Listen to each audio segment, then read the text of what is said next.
Hey, I'm Tron, and this is Word, the slow simmering Bible review where one chapter is served up every day.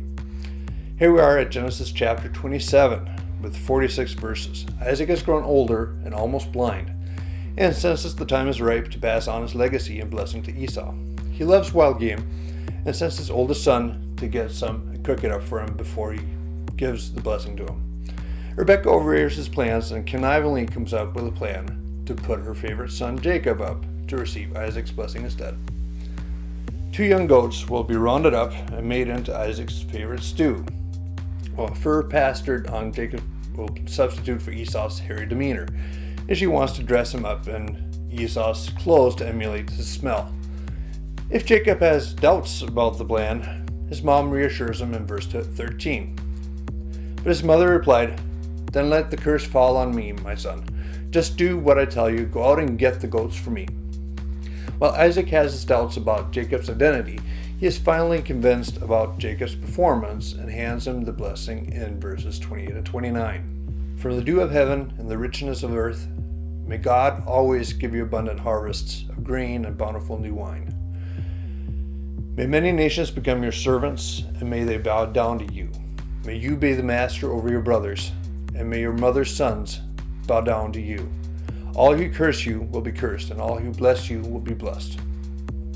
This is a blessing and a prophecy. It echoes the Lord's promise to Abraham. It shadows Jacob's life, but will ripple through future generations. Curiously, the blessings mentions brothers, but Jacob only had one brother.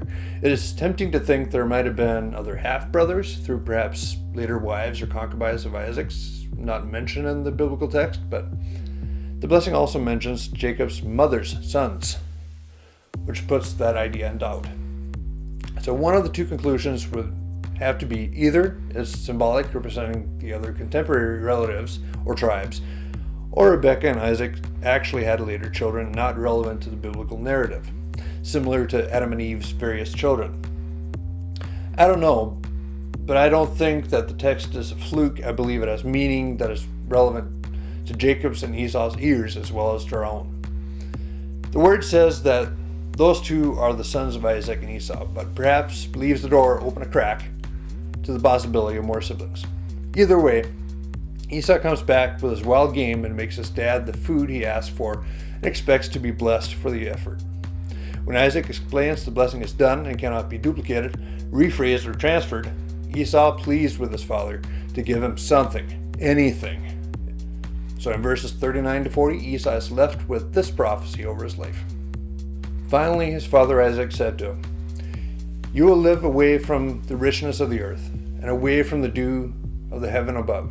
You will live by your sword, and you will serve your brother. But when you decide to break free, you will shake its yoke from your neck."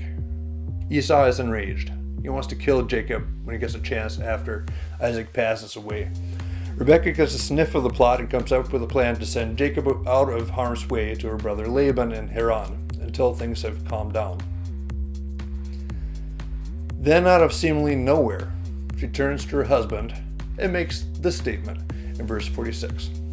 Then Rebecca said to Isaac, "I'm sick and tired of these local Hittite women. I would rather die than see Jacob marry one of them." Rebecca wants to get her favorite son a bride in the process. There's nothing here for him, and Isaac agrees.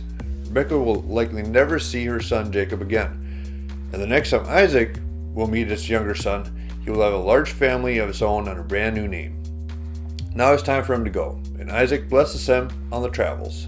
Next time, in Genesis 28. Until then, Word.